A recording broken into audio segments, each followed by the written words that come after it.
नमस्कार, कहानी बैरल में आपका स्वागत है। लीजिए पेश है धर्मवीर भारती द्वारा लिखित उपन्यास गुनाहों का देवता, भाग 6।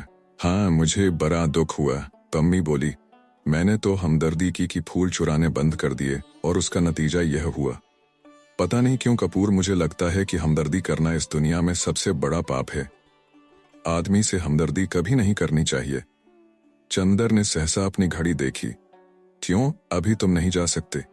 बैठो और बातें सुनो, इसलिए मैंने तुम्हें दोस्त बनाया है। आज 2-3 साल हो गए मैंने किसी से बातें ही नहीं की हैं, और तुमसे इसलिए मैंने मित्रता की है कि बातें करूंगी। चंदर हंसा। आपने मेरा अच्छा उपयोग ढूंढ निकाला। नहीं, उपयोग नहीं कपूर, तुम मुझे गलत न समझना। जिंदगी ने मुझे इतनी बातें बताई हैं, और यह किताबें जो मैं इधर पढ़ने लगी हूँ, इन्होंने मुझे इतनी बातें बताई हैं कि मैं चाहती हूँ कि उन पर बातचीत करके अपने मन का बोझ हल्का कर लूं, और तुम्हें बैठकर सुननी होंगी सभी बातें। तो मैं तैयार हूं, लेकिन किताबें पढ़नी कब से शुरू कर दी तुमने? चंदर ने ताज्जुब पूछा। अभी उस दिन मैं डॉ शुक्ला के यहाँ गई। उनकी लड़की से मालूम हुआ कि तुम्हें कविता पसंद है। मैंने सोचा उसी पर बातें करूं और मैंने कविताएं पढ़नी शुरू कर दी। हाँ, तो देखता हूं कि 2-3 हफ्ते में भाई और बहन दोनों में कुछ परिवर्तन आ गए। पम्मी कुछ बोली नहीं, हंस दी। मैं सोचता हूं पम्मी कि आज सिनेमा देखने जाऊं। कार है साथ में, अभी 15 मिनट बाकी है, चाहो तो चलो। सिनेमा? आज 4 साल से मैं कहीं नहीं गई हूं। सिनेमा हो जी, बाल डांस सभी जगह जाना बंद कर दिया है मैंने। मेरा दम घुटेगा हॉल के अंदर, लेकिन चलो देखें। अभी भी कितने ही लोग वैसे ही खुशी से सिनेमा देखते होंगे। एक गहरी सांस लेकर पम्मी बोली, बर्टी को ले चलोगे? हाँ हाँ, तो चलो उठो, फिर देर हो जाएगी, चंदर ने घड़ी देखते हुए कहा। पम्मी फौरन अंदर के कमरे में गई और एक जॉर्जेट का हल्का भूरा गाउन पहनकर आई। इस रंग से वह जैसे निखर आई। चंदर ने उसकी ओर देखा तो वह लजा गई और बोली, इस तरह से मत देखो, मैं जानती हूँ ये मेरा सबसे अच्छा गाउन है, इसमें कुछ अच्छी लगती होंगी, चलो। और आकर उसने बेतकल्लुफी से उसके कंधे पर हाथ रख दिया। दोनों बाहर आए तो बर्टी लॉन पर घूम रहा था। उसके पैर लड़खड़ा रहे थे, लेकिन वह बड़ी शान से सीना ताने था। बर्टी, आज मिस्टर कपूर मुझे सिनेमा दिखलाने जा रहे हैं, तुम भी चलोगे हैं? बर्टी ने सिर हिलाकर जोर से कहा। सिनेमा जाऊंगा? कभी नहीं, भूल कर भी नहीं। तुमने मुझे क्या समझा है? मैं सिनेमा जाऊंगा। धीरे धीरे उसका स्वर मंद पड़ गया। अगर सिनेमा में वह साजिद के साथ मिल गई तो मैं उसका गला घोंट दूंगा। अपने गले को दबाते हुए बर्टी बोला, और इतनी जोर से दबा दिया अपना गला की आंखें लाल हो गईं और खांसने लगा।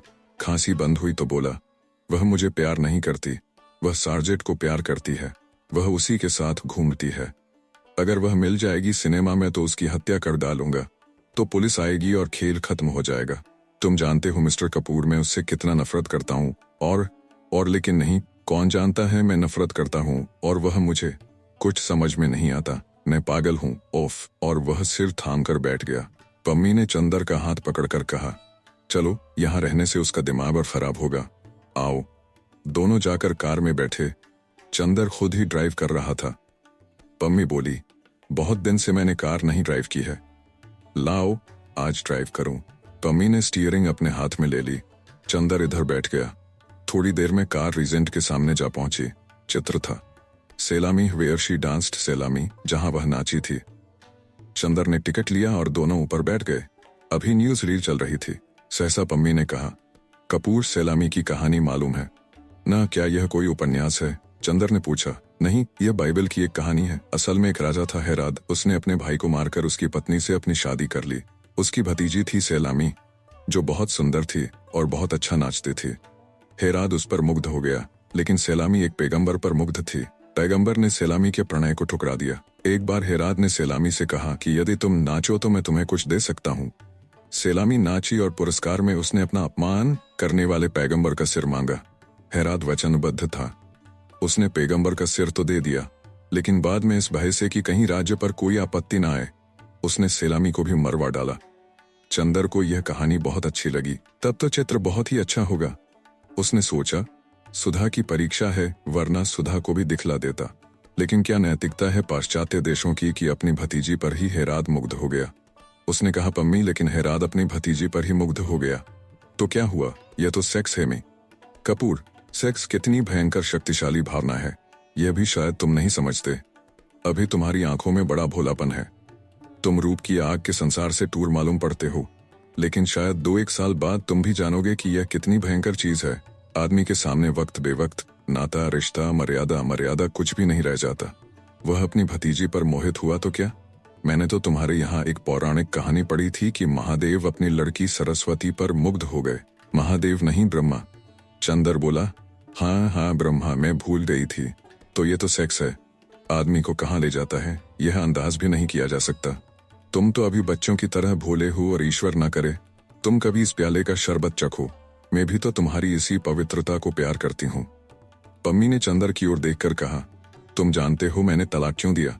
मेरा पति मुझे बहुत चाहता था, लेकिन मैं विवाहित जीवन के वासनात्मक पहलू से घबरा उठी। मुझे लगने लगा मैं आदमी नहीं हूं, बस मांस का लोथड़ा हूं, जिसे मेरा पति जब चाहे मसल दे, जब चाहे। ऊब गई थी, एक गहरी नफरत थी मेरे मन में। तुम आए तो तुम बड़े पवित्र लगे। तुमने आते ही प्रणय याचना नहीं की। तुम्हारी आंखों में भूख नहीं थी, हमदर्दी थी, स्नेह था, कोमलता थी, निश्चलता थी। मुझे तुम काफी अच्छे लगे। तुमने मुझे अपनी पवित्रता देकर जिला दिया। चंदर को एक अजब सा गौरव अनुभव हुआ और पम्मी के प्रति एक बहुत ऊंची आदर भावना। उसने पवित्रता देकर जिला दिया। सहसा चंदर के मन में आया, लेकिन यह उसके व्यक्तित्व की पवित्रता किसकी दी हुई है? सुधा की ही ना। उसी ने तो उसे सिखाया है कि पुरुष और नारी में कितने ऊंचे संबंध रह सकते हैं। क्या सोच रहे हो? पम्मी ने अपना हाथ कपूर की गोद में रख दिया। कपूर सिहर गया, लेकिन शिष्टाचारवश उसने अपना हाथ पम्मी के कंधे पर रख दिया। पम्मी ने 2 क्षण के बाद अपना हाथ हटा लिया और बोली, कपूर, मैं सोच रही हूं अगर यह विवाह संस्था हट जाए तो कितना अच्छा हो। पुरुष और नारी में मित्रता हो, बौद्धिक मित्रता और दिल की हमदर्दी। यह नहीं कि आदमी औरत को वासना की प्यास बुझाने का प्याला समझे और औरत आदमी को अपना मालिक।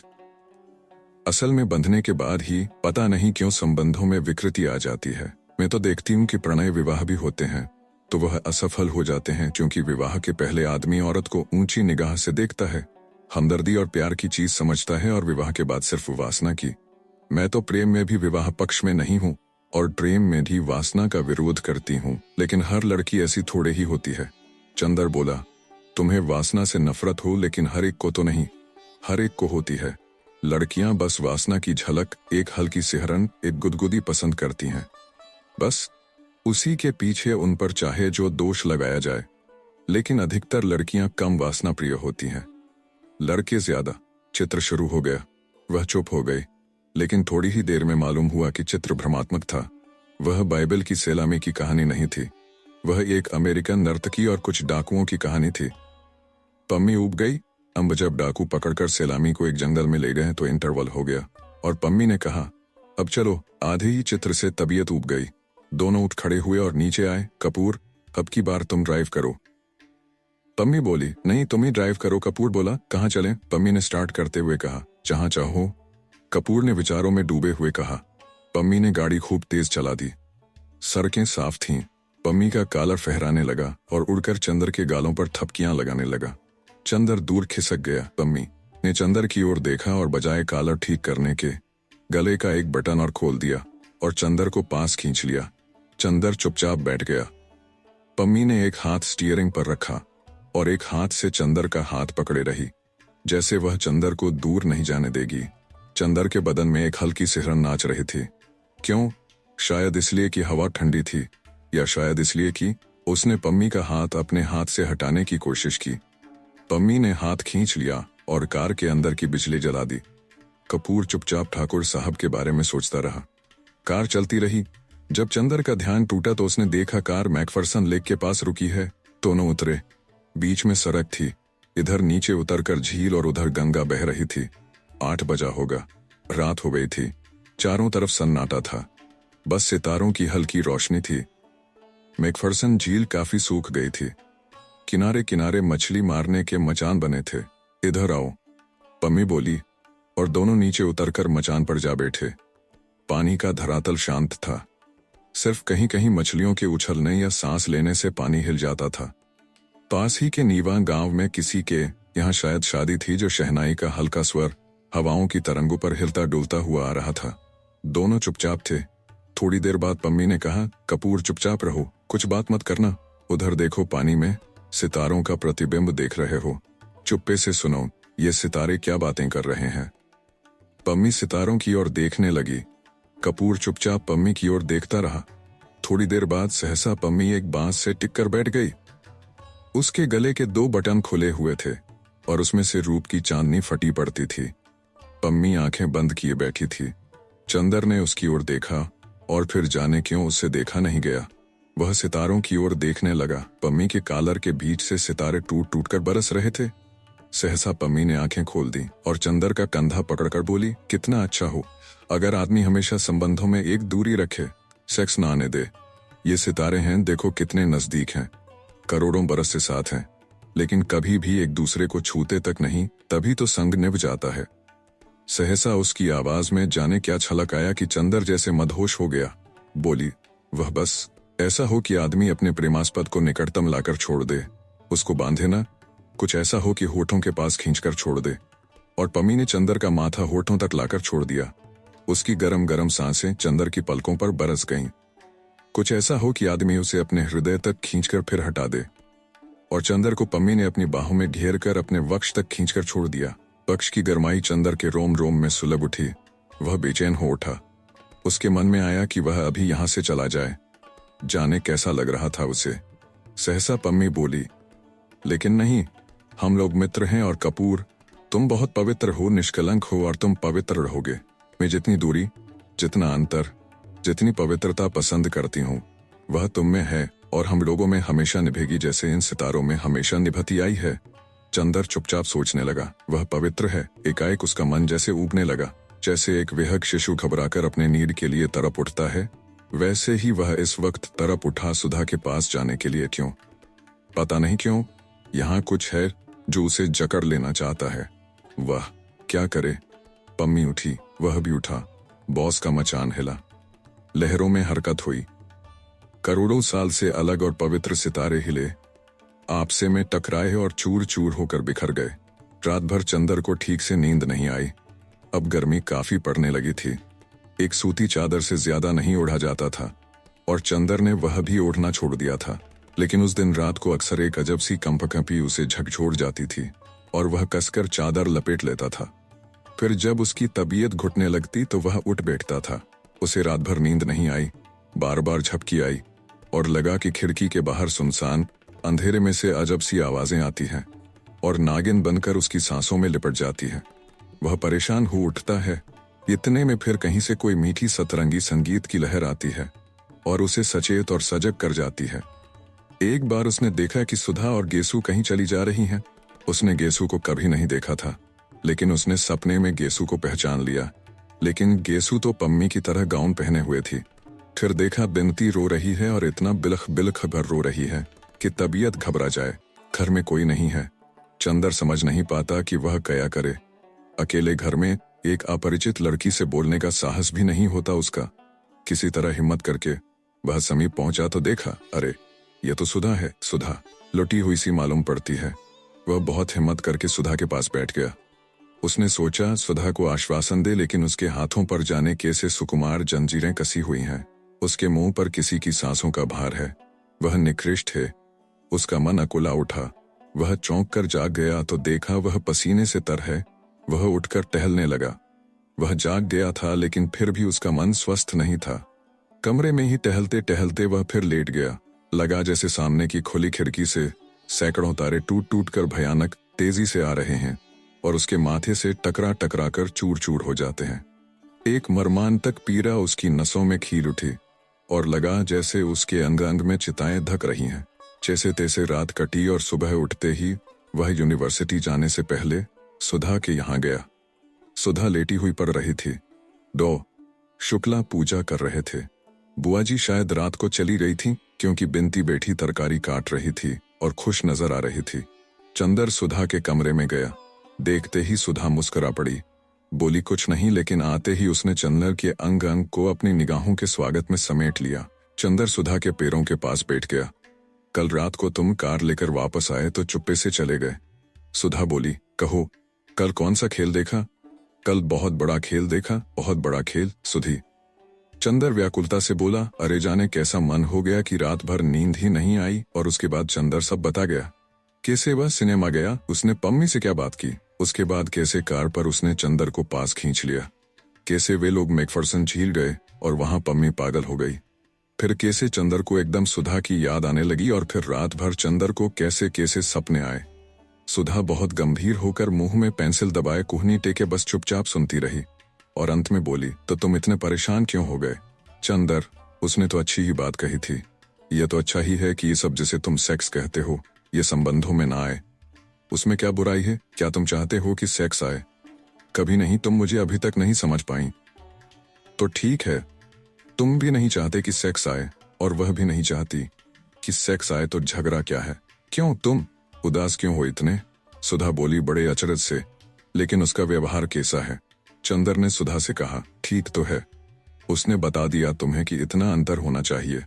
समझ गए, तुम लालची आदमी चाहते होगे यह भी अंतर ना रहे, इसीलिए तुम उदास हो गए। छह, होठों में मुस्कुराहट और आंखों में शरारत की झलक छिपाते हुए सुधा बोली, तुम तो मजाक करने लगी। चंदर बोला। सुधा सिर्फ चंदर की ओर देखकर मुस्कुराती रही। चंदर सामने लगी हुई तस्वीर की ओर देखता रहा।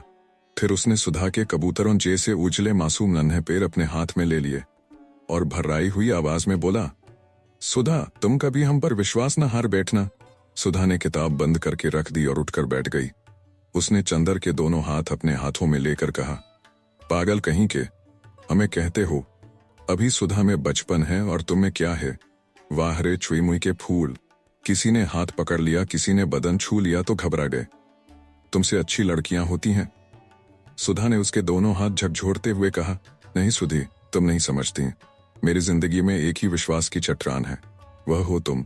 मैं जानता हूं कि कितने ही जल प्रलय हों, लेकिन तुम्हारे सहारे में हमेशा ऊपर रहूंगा। तुम मुझे डूबने नहीं दोगी। तुम्हारे ही सहारे में लहरों से खेल भी सकता हूं, लेकिन तुम्हारा विश्वास अगर कभी हिला तो मैं किन अंधेरी गहराइयों में डूब जाऊंगा, यह कभी मैं सोच नहीं पाता। चंदर ने बड़े कातर स्वर में कहा। सुधा बहुत गंभीर हो गई। क्षण भर वह चंदर के चेहरे की और देखती रही, फिर चंदर के माथे पर झूलती हुई एक लट को ठीक करती हुई बोली, चंदर, और मैं किसके विश्वास पर चल रही हूं बोलो? लेकिन मैंने तो कभी नहीं कहा कि चंदर अपना विश्वास मत हारना। और क्या कहूं, मुझे अपने चंदर पर पूरा विश्वास है, मरते दम तक विश्वास रहेगा। फिर तुम्हारा मन इतना डगमगा क्यों गया? बुरी बात है ना? चंदर ने सुधा के कंधे पर अपना सिर रख दिया। सुधा ने उसका हाथ लेकर कहा, लाओ, यहां छुआ था पम्मी ने तुम्हें, और उसका हाथ होठों तक ले गई। चंदर कांप गया, आज सुधा को यह क्या हो गया है? लेकिन होठों तक हाथ ले जाकर चाड़ने फूकने वालों की तरह सुधा ने फूक कर कहा, जाओ, तुम्हारे हाथ से पम्मी के स्पर्श का जहर उतर गया, अब तो ठीक हो गए, पवित्र हो गए। चुमंतर। चंदर हंस पड़ा, उसका मन शांत हो गया। सुधा में जादू था, सचमुच जादू था। बिनती चाय ले आई, 2 प्याले। सुधा बोली, अपने लिए भी लाओ। बिनती ने सिर हिलाया। सुधा ने चंदर की ओर देखकर कहा, ये पगली जाने क्यों तुमसे झेंपती है? झेंपती कहाँ हूं? बिनती ने प्रतिवाद किया और प्याला भी ले आई और जमीन पर बैठ गई। सुधा ने प्याला मुंह से लगाया और बोली, चंदर, तुमने पम्मी को गलत समझा है। पम्मी बहुत अच्छी लड़की है, तुमसे बड़ी भी है और तुमसे ज्यादा समझदार, और उसी तरह व्यवहार भी करती है। तुम अगर कुछ सोचते हो तो गलत सोचते हो। मेरा मतलब समझ गए ना? जी हाँ गुरवानी जी, अच्छी तरह से। चंदर ने हाथ जोड़कर विनम्रता से कहा। बिनती हंस पड़ी और उसकी चाय छलक गई। नीचे रखी हुई चंदर की जरीदार पेशावरी सैंडल भीग गई। बिनती ने झुककर एक अंगूछे से उसे पोंछना चाहा तो सुधा चिल्ला उठी, हाँ हाँ, छुओ मत, कहीं इनकी सैंडल भी बाद में आके न रोने लगे। सुन बिनती, एक लड़की ने कल इन्हें छू लिया तो आप आज उदास थे, अभी तुम सैंडल छुओ तो कहीं जाके कोतावली में रपट न कर दें। चंदर हंस पड़ा और उसका मन धुलकर ऐसे निखर गया जैसे शरद का नीलाभ आकाशा। अब पम्मी के यहाँ कब जाओगे? सुधा ने शरारत भरी मुस्कुराहट से पूछा। कल जाऊंगा। ठाकुर साहब पम्मी के हाथ अपनी कार बेच रहे हैं, तो कागज पर दस्तखत करना है। चंदर ने कहा, अब मैं निडर हूं। कहो बिनती, तुम्हारे ससुर का क्या कोई खत नहीं आया? बिनती झेंप गई। चंदर चल दिया। थोड़ी दूर जाकर फिर मुड़ा और बोला, अच्छा सुधा, आज तक जो काम हो बता दो, फिर 1 महीने तक मुझसे कोई मतलब नहीं, हम थीसिस पूरी करेंगे। समझे? हाथ पटककर सुधा बोली। सचमुच 1.5 महीने तक चंदर को होश नहीं रहा कि कहाँ क्या हो रहा है। तिसरिया रोज सुधा और बिनती को पढ़ाने आता रहा। सुधा और बिनती दोनों ही का इम्तिहान खत्म हो गया। पम्मी 2 बार सुधा और चंदर से मिलने आई, लेकिन चंदर एक बार भी उसके यहाँ नहीं गया। मिश्रा का एक खत बरेली से आया। लेकिन चंदर ने उसका भी जवाब नहीं दिया। डॉक्टर साहब ने अपनी पुस्तक के 2 अध्याय लिख डाले, लेकिन उसने एक दिन भी बहस नहीं की। बिनती उसे बराबर चाय, दूध, नाश्ता, शरबत और खरबूजा देती रही, लेकिन चंदर ने एक बार भी उसके ससुर का नाम लेकर नहीं चिढ़ाया। सुधा क्या करती है, कहाँ जाती है, चंदर से क्या कहती है, चंदर को कोई होश नहीं। बस उसका पेन, उसके कागज, स्टडी रूम की मेज और चंदर है कि आखिर थीसिस पूरी करके ही माना। 7 मई को जब उसने थीसिस का आखिरी पन्ना लिखकर पूरा किया और संतोष की सांस ली तो देखा कि शाम के 5 बजे हैं। साइबान में अभी पर्दा पड़ा है, लेकिन धूप उतार पर है और लूप बंद हो गई है। उसकी कुर्सी के पीछे एक चटाई बिछाए हुए सुधा बैठी है। ह्यूगो का अध पढ़ा हुआ उपन्यास बगल में खुला हुआ आंधा पड़ा है और आप चंदर की एक मोटी सी इकोनॉमिक्स की किताब खोले, उस पर कलम से कुछ गोदा गोदी कर रही है। सुधा एक गहरी सांस लेकर अंगड़ाई लेते हुए चंदर ने कहा, लो, आज आखिरकार जान छूटी। बस अब 2-3 महीने में मापदौलत डॉक्टर बन जाएंगे। सुधा अपने कार्य में व्यस्त। चंदर ने क्या कहा यह सुनकर भी गुम। चंदर ने हाथ बढ़ाकर चोटी झटक दी। हाय रे, हमें नहीं अच्छा लगता चंदर। सुधा बिगड़कर बोली, तुम्हारे काम के बीच में कोई बोलता है तो बिगड़ जाते हो और हमारा काम थोड़े ही महत्वपूर्ण है। कहकर सुधा फिर पेन लेकर गोदने लगी। आखिर कौन सा उपनिषद लिख रही हैं आप, जरा देखें तो। चंदर ने किताब खींच ली। काजिक की इकोनॉमिक्स की किताब में एक पूरे पन्ने पर सुधा ने एक बिल्ली बनाई थी, और अगर निगाह जरा चूक जाए तो आप कह नहीं सकते थे यह 84 लाख योनियों में से किस योनि का जीव है। लेकिन चूंकि सुधा कह रही है कि यह बिल्ली है, इसलिए मानना होगा कि यह बिल्ली। चंदर ने सुधा की बांह पकड़कर कहा, उठ आलसी कहीं की, चल उठा ये पोथा, चल के पापा के पैर छुआएं। सुधा चुपचाप उठी और आज्ञाकारी लड़की की तरह मोटी फाइल उठा ली। दरवाजे तक पहुंचकर रुक गई और चंदर के कंधे पर फाइलें टिकाकर बोली, ए चंदर, तो सच्ची अब तुम डॉक्टर हो जाओगे? और क्या? आहा कहकर जो सुधा उछली तो फाइल हाथ से खिसकी और सभी पन्ने जमीन पर। चंदर झल्ला गया। उसने गुस्से से लाल होकर एक घूंसा सुधा को मार दिया। अरे राम रे, सुधा ने पीठ सीधी करते हुए कहा, बड़े परोपकारी हो डॉक्टर चंदर कपूर, हमें बिना थीसिस लिखे डिग्री दे दी, लेकिन बहुत जोर की थी। चंदर हंस पड़ा। खैर, दोनों पापा के पास गए। वे भी लिखकर ही उठे थे और शरबत पी रहे थे। चंदर ने जाकर कहा, पूरी हो गई, और झुककर पैर छोड़िए। उन्होंने चंदर को सीने से लगाकर कहा, बस बेटा, अब तुम्हारी तपस्या पूरी हो गई। अब जुलाई से यूनिवर्सिटी में जरूर आ जाओगे तुम। सुधा ने पोथा कोच पर रख दिया और अपने पैर बढ़ाकर खड़ी हो गई। ये क्या? पापा ने पूछा। हमारे पैर नहीं छुएंगे क्या? सुधा ने गंभीरता से कहा। चल पगली, बहुत बदतमीज होती जा रही है, पापा ने कृत्रिम गुस्से से कहा। बहुत सिर चढ़ी हो कई है, जरा दबा कर रखा करो। तुमसे छोटी है कि नहीं पापा? अब आज मिठाई मिलनी चाहिए, सुधा बोली। चंदर ने थीसिस खत्म की है। जरूर जरूर बेटी। डॉक्टर शुक्ला ने जेब से 10 का नोट निकाल कर दे दिया। जाओ मिठाई मंगवा कर खाओ तुम लोग। सुधा हाथ में नोट लिए उछलते हुए स्टडी रूम में आई, पीछे पीछे चंदर। सुधा रुक गई और अपने मन में हिसाब लगाते हुए बोली, 10 रुपए पौंड ऊन, 1 पौंड में 8 लच्छी, 6 लच्छी में 1 शाल, बाकी बची 2 लच्छी, 2 लच्छी में 1 स्वेटर, बस एक बिनती का स्वेटर, 1 हमारा शाल। चंदर का माथा ठनका। अब मिठाई की उम्मीद नहीं, फिर भी कोशिश करनी चाहिए। सुधा, अभी से शाल का क्या करोगी? अभी तो बहुत गर्मी है। चंदर बोला, अब की जाड़े में तुम्हारा ब्याह होगा तो आखिर हम लोग नई नई चीज का इंतजाम करें ना। अब डॉक्टर हुए, अब डॉक्टर नहीं आएंगी, सुधा बोली। खैर, बहुत मनाने बहलाने फुसलाने पर सुधा मिठाई मंगवाने को राजी हुई। जब नौकर मिठाई लेने चला गया तो चंदर ने चारों ओर देखकर पूछा, कहाँ गई बिनती? उसे भी बुलाओ कि अकेले अकेले खा लोगी। वह पढ़ रही है मास्टर साहब से। क्यों? इम्तिहान तो खत्म हो गया, अब क्या पढ़ रही है? चंदर ने पूछा। विदुषी का दूसरा खंड तो दे रही है न सितंबर में, सुधा बोली। अच्छा, बुलाओ बिसरिया को भी। चंदर बोला, अच्छा, मिठाई आने दो, सुधा ने कहा और फाइल की ओर देखकर कहा, मुझे इस कमबख्त पर बहुत गुस्सा आ रहा है। इसकी वजह से तुम 1.5 महीने सीधे से बोले तक नहीं। इम्तिहान वाले दिन सुबह सुबह तुम्हें हाथ जोड़ने आई तो तुमने सिर पर हाथ भी नहीं रखा, सुधा ने शिकायत के स्वर में कहा। तो अब आशीर्वाद दे दें, अब तो खत्म हुई थीसिस, अब जितना चाहो बात कर लो। न लिखते तो फिर तुम्हारे चंदर को उपाधि कहाँ से मिलती? चंदर ने दुलार कहा। तो फिर कन्वोकेशन पर तुम्हारी गाउन हम पहनकर फोटो खिंचाएंगे, सुधा मचल कर बोली। इतने में नौकर मिठाई ले आया। जाओ बिनती जी को बुला लाओ, चंदर ने कहा। बिनती आई। तुम पढ़ चुकी? चंदर ने पूछा। अभी नहीं, बिनती बोली। अच्छा, अब आज पढ़ाई बंद करो, उन्हें भी बुला लाओ, मिठाई खाई जाए। चंदर ने कहा अच्छा। कहकर बिनती जो मुड़ी तो सुधा बोली, अरे लालचन, ये तो पूछ ले कि मिठाई काहे की है। मुझे मालूम है। बिनती मुस्कुराती हुई बोली, उनके यहाँ आज गए होंगे, पम्मी के यहाँ, फिर आज कुछ उस दिन जैसी बात हुई होगी। सुधा हंस पड़ी। चंदर झेंप गया। बिनती चली गई बिसरिया को बुलाने। अब तो ये तुमसे बोलने लगी। सुधा ने कहा, हाँ, यह है बड़ी सुशील लड़की और बहुत शांत, हमें बहुत अच्छी लगती है। बोलना तो जैसे आता ही नहीं इसे। हाँ, लेकिन अब खूब सीख रही है। इसकी गुरु मिली है गेसू, हमसे भी ज्यादा गेसू से पटने लगी है। इसकी दोनों ब्याह करने जा रही हैं और दोनों उसी की बातें करती हैं जब मिलती हैं तब।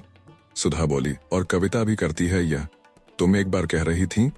चंदर ने पूछा। नहीं जी, असल में एक बड़ी सुंदर सी नोटबुक थी, उसमें यह जाने क्या लिखती थी, हमें नहीं दिखाती थी। बाद में हमने देखा कि एक डायरी है, उसमें धोबी का हिसाब लिखती थी, तो कविता नहीं लिखती। ताजुब है, वरना 16 बरस के बाद प्रेम करके कविता करना तो लड़कियों का फैशन हो गया है, उतना ही व्यापक जितना उल्टा पल्ला उड़ना। चंदर बोला, चला तुम्हारा नारी पुराण। सुधा टिगड़ी। मिठाई खाने वाले आए। आगे आगे बिनती, पीछे पीछे बिसरिया। अभिवादन के बाद बिसरिया बैठ गया। कहो बिसरिया, तुम्हारी शिष्या कैसी है। बस अद्वितीय, कवि बिसरिया ने सिर हिलाकर कहा।